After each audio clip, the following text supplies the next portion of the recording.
नमस्कार, अपना उत्तराखंड में आप सबका स्वागत है। मैं हूं आपके साथ प्रीति सिंह। चलिए बुलेटिन की शुरुआत करते हैं और अब खबरों पर विस्तार से नजर डालते हैं। मुख्यमंत्री तीरथ सिंह रावत ने अंतर्राष्ट्रीय क्रिकेट स्टेडियम रायपुर देहरादून में बनाए गए कोविड केयर सेंटर का औचक निरीक्षण किया। इस कोविड सेंटर में कोविड-19 के मानकों के अनुसार सभी प्रकार की सुविधाएं यहां पर उपलब्ध करवाई जा रही है। अभी इसकी क्षमता 450 बेड है। मुख्यमंत्री के निर्देशों के अनुसार यहां पर 500 बेड तत्काल और बढ़ाए जा रहे हैं। मुख्यमंत्री ने साफ निर्देश दिए हैं कि कोविड केयर सेंटर में ठहरने वाले लोगों के लिए सुरक्षात्मक दृष्टि से फ्री में जरूरी सामग्री की किट यहां पर दी जाएगी और भोजन की व्यवस्था भी यहां पर उनके लिए की जाएगी।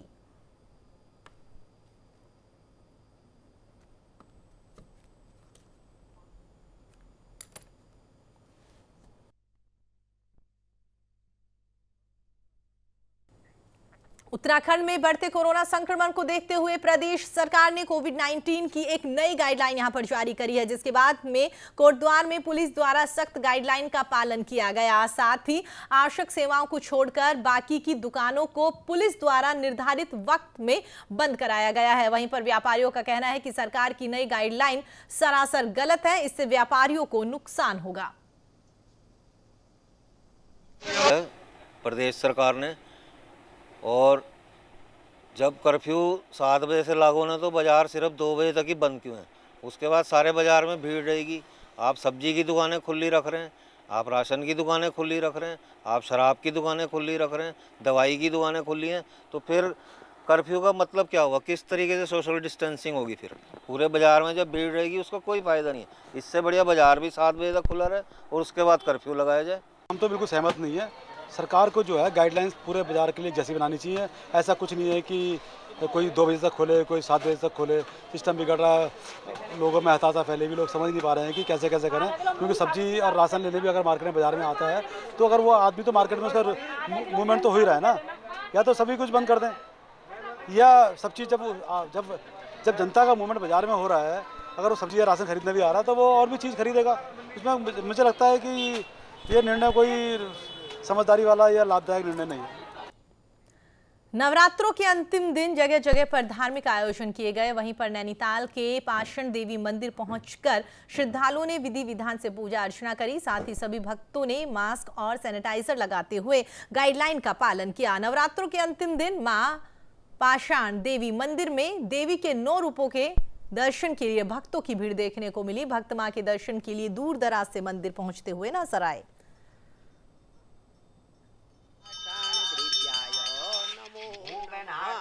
ऐसा ही पाषाण देवी मंदिर है।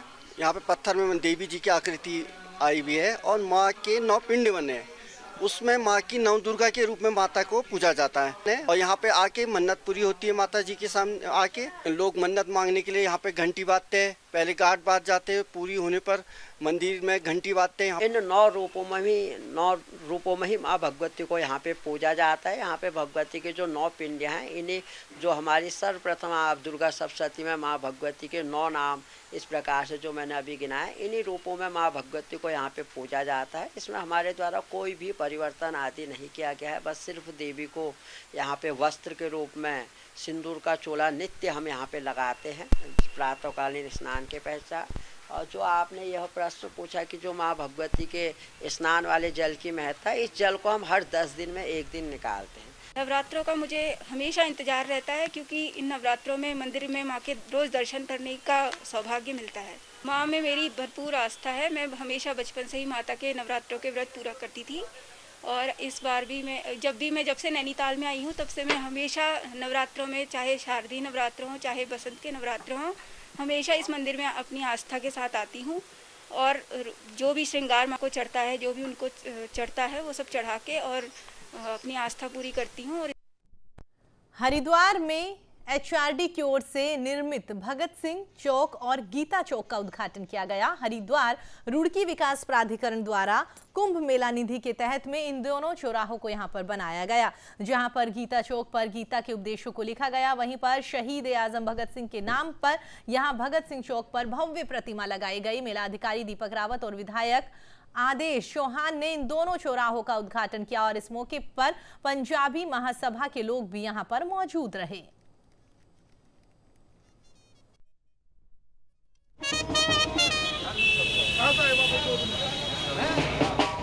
आज सबसे पहले तो मैं रामनवमी है और सभी देशवासियों को आपके माध्यम से रामनवमी की बधाई देता हूं, शुभकामनाएं देता हूं। और आज रामनवमी के पवित्र पर्व पर पहले श्यामनगर के अंदर गीता चौक का लोकार्पण हुआ और अभी यहाँ भगत सिंह चौक, जो पहले से भगत सिंह चौक के रूप में जाना जाता था, यहाँ पर HRDA और पंजाबी महासभा के संयुक्त प्रयास से आज शहीद आजम भगत सिंह जी की मूर्ति स्थापित की है, उसका अनावरण है। HRDA की जो स्थापना विकास निधि है उसके तहत बहुत से चौराहों का हम लोग सौंदर्यकरण कर रहे हैं और मूर्तियों की स्थापना कर रहे हैं।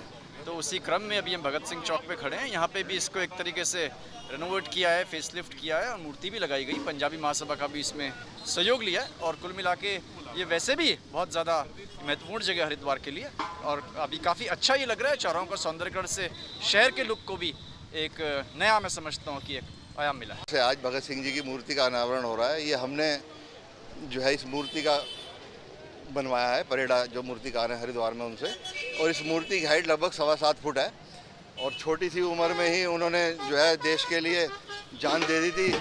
आज भी हम उनको इसी रूप में याद करते हैं। यहाँ पहले लगी हुई थी एक मूर्ति, वो थोड़ी छोटी थी, तो हमारा मन था कि क्योंकि भगत सिंह जी सिख थे तो उनकी मूर्ति पगड़ी में लगे, ये हमारे पंजाबी समाज का ये मन था। तो आज वो रूप उसी रूप में साकार होने जा। ऋषिकेश नगर निगम की ग्रामीण क्षेत्र गुमानीवाला में हाईटेक शौचालय शुरू हो गया है। 15 लाख की लागत से निर्मित हाईटेक शौचालय का महापौर अनीता ममगाई ने उद्घाटन किया। इस दौरान महापौर ने कहा कि स्वच्छ भारत मिशन के तहत में अत्याधुनिक शौचालयों का निर्माण किया जा रहा है।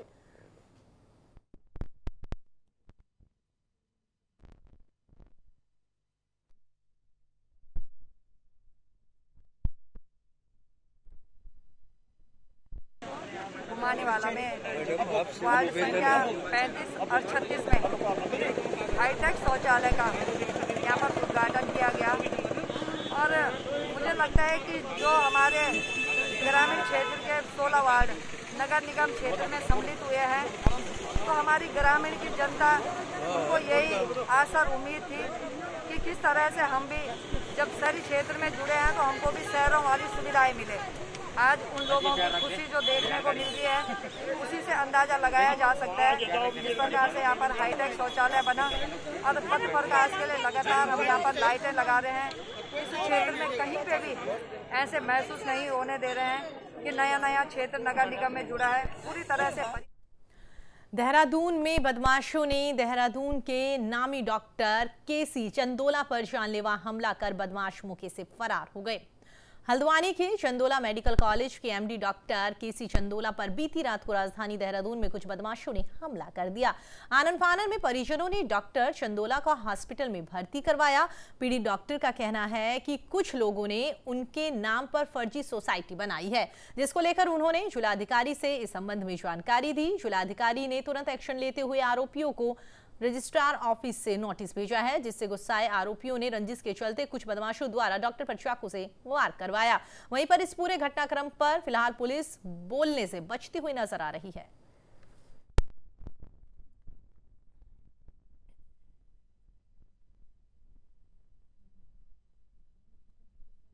डीएम साहब से हमने रिक्वेस्ट की थी कि यहाँ पे एक फर्जी सोसाइटी बनाई गई है, उसमें हमारा एड्रेस यूज़ किया गया है। तो डीएम साहब के मार्फत हमको रजिस्ट्रार ऑफिस से उनको एक नोटिस इशू हुआ, तो उस नोटिस को हमने ग्रुप में डाल दिया और उसके बाद हम अपने घर पे आए। जैसे मैंने अपनी पार्किंग में गाड़ी खड़ी करी तो 8-9 बदमाश आए और उन्होंने हम पे अटैक कर दिया पीछे से। आई एम सरप्राइज कि हमें पता ही लगा, आई एम फेंट, मैं बेहोश हो गया। उसके बाद उन्होंने लाठी डंडों से मारा, चक्कू से मारा। जो चक्कू मारा से मैंने बचाव किया तो चक्कू यहाँ लगे मेरे 3 बार। उसके बाद मैं फिर सारे लेबर आ गई वहाँ पे से, सुपर से वो आ गए, मैनेजर सब आ गए, भीड़ भाड़ हो गई, लोगों ने फिर बचाया। उत्तराखंड में कोरोना महामारी काफी तेजी से बढ़ रही है। ऐसे में प्रशासन की ओर से राजधानी दून में दोपहर 2 बजे से सभी दुकानों को बंद करने का आदेश जारी कर दिया गया। आदेश के तहत आज 2 बजते ही शहर के व्यापारियों ने गैर जरूरी दुकानें बंद कर दी। वहीं पुलिस को मुख्य मार्गों और बाजारों में खुली कुछ दुकानों को जबरन बंद करवाना पड़ा। सरकार के इस फैसले पर व्यापारियों का क्या कुछ कहना है, जिसका जायजा लिया न्यूज इंडिया संवाददाता साक्षी साहनी ने।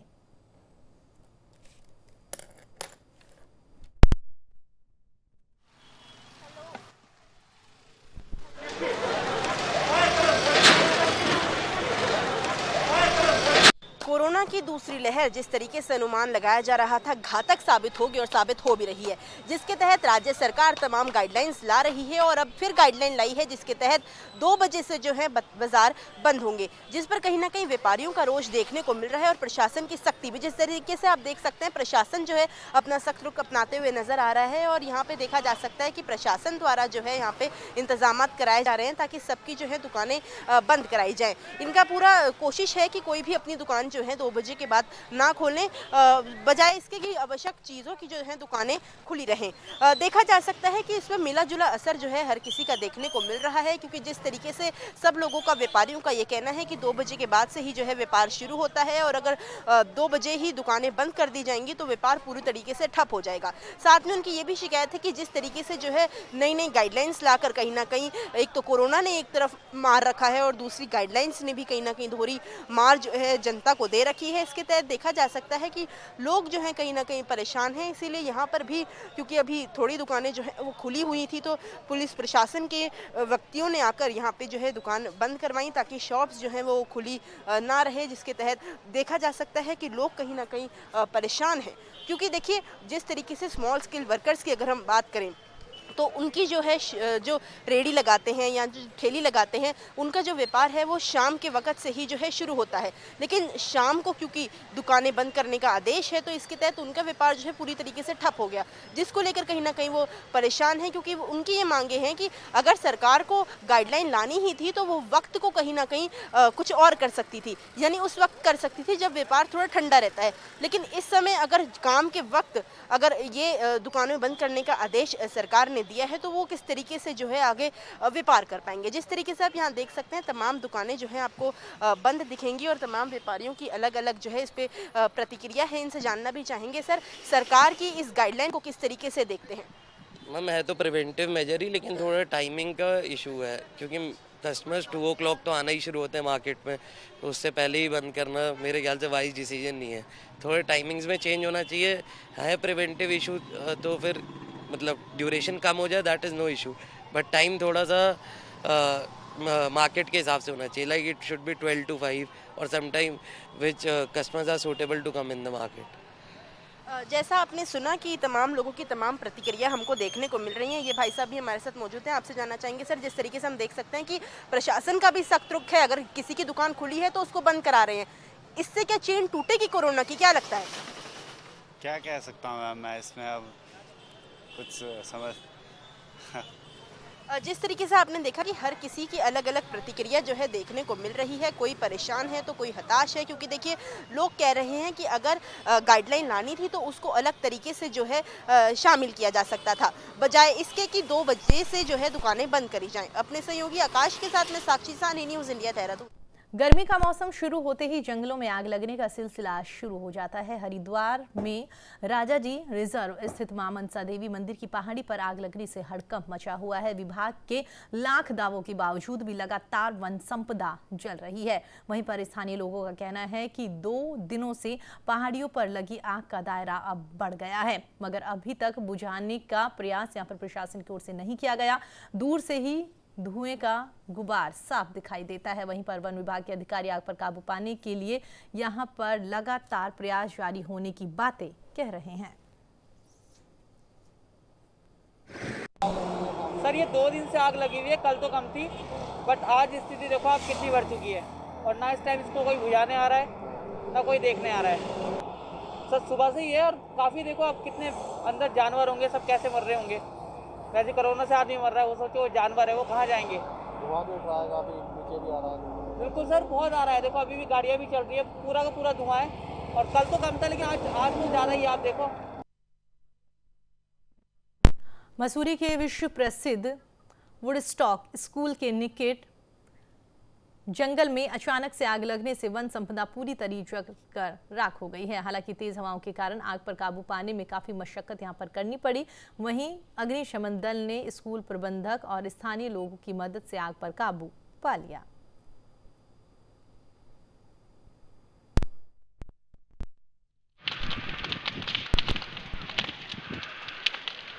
जैसी आग लगी तत्काल हमारी जो है बस यूनिट यहाँ पे घटनास्थल पहुंची और उसके बाद कड़ी मशक्कत से स्कूल के भी लोग यहाँ पे लगे हुए हैं, जंगल में लग गई थी, उसके बाद कड़ी मशक्कत से हमारे द्वारा पंपिंग कर आग पूर्ण रूप से बुझा दी गई। बहुत तेज़ हवाएं चल रही थी। हवाएं चल रही थी तो एक्चुअली हवाई की कभी दिक्कत का सामना करना पड़ रहा था, और फिर भी तो बीच में हवा रुकने पर हमारे द्वारा जो है पूर्ण रूप से काबू पा लिया।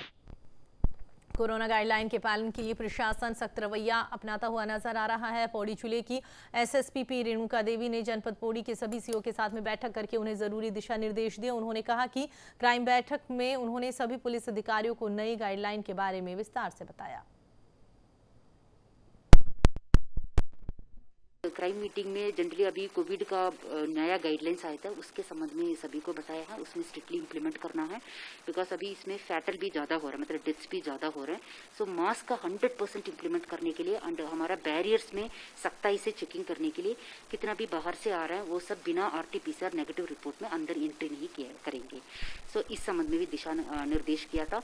एंड सड़क दुर्घटना को हमारा उसमें ज़्यादा मतलब हो रहे हैं, उसमें कम करने के लिए क्या क्या हो सकता है उस संबंध में भी हमने निर्देशित किया है। इधर वहाँ पर रोड की कमी है और हमारा लगातार हमने व्हीकल चेकिंग में क्या क्या चीज़ में ध्यान रखना है उस संबंध में भी आज डिस्कशन किया। डोईवाला के लच्छीवाला रेंज के जंगलों में भीषण आग लगी। सूचना के बाद दमकल विभाग की टीम आग बुझाने के लिए मौके पर पहुंची। डोईवाला डिग्री कॉलेज के सामने वन क्षेत्र में ये आग लगी है, जहां पर तेज हवाओं से आग बुझाने में काफी मुश्किलें यहां पर हुई है। आगजनी के कारण यहां पर लगाए गए नए पौधे भी झुलस गए।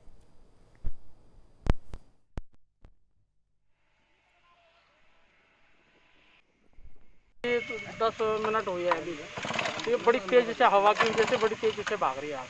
तो इससे प्लांटेशन को भी नुकसान हुआ कुछ? थोड़ा बहुत किनारा है, तारवाड़ के किनारे साइड में है, तो ज़्यादातर बाहर की तरफ जल रहा। जंगल जला है? हाँ जी, तो जंगल की तरफ को जल। कितने लोग लगे हैं? कर्मचारी लगे हैं आग बुझाने में? कर्मचारी भी लगे हैं सर, थोड़ा बहुत स्थानीय भी है, थोड़ा बहुत। अच्छा लोग तो हवा चलने से दिक्कत हो रही है? हवा से ज़्यादा दिक्कत हो रही है क्योंकि लपटें बहुत तेजी से चल रही हैं। कोरोना की दूसरी लहर को देखते हुए भारतीय जनता युवा मोर्चा पूरे प्रदेश में जागरूकता हस्ताक्षर अभियान चला रही है, जिसके तहत में भारतीय जनता युवा मोर्चा की डोईवाला में हस्ताक्षर अभियान चलाया। अभियान के तहत लोगों को मास्क और साथ ही सैनिटाइजर वितरित किए गए। साथ ही प्रधानमंत्री नरेंद्र मोदी ने वैक्सीनेशन अभियान को बढ़ावा देने का आग्रह किया।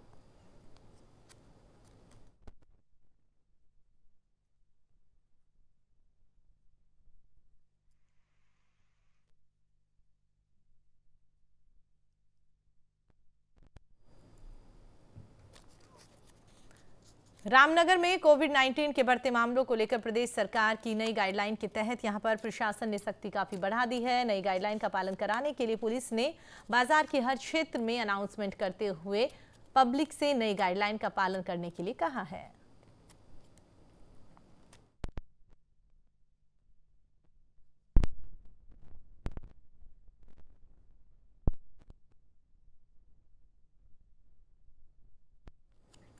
हरिद्वार महाकुंभ मेले में आखिरी शाही स्नान से पहले अखाड़ा परिषद में विरोध शुरू हो गया। 27 अप्रैल के शाही स्नान को लेकर निर्मोही अखाड़े के अध्यक्ष श्री महंत राजेंद्र दास महाराज ने सरकार से सन्यासी अखाड़ों के शाही स्नान करने पर रोक लगाने की मांग की।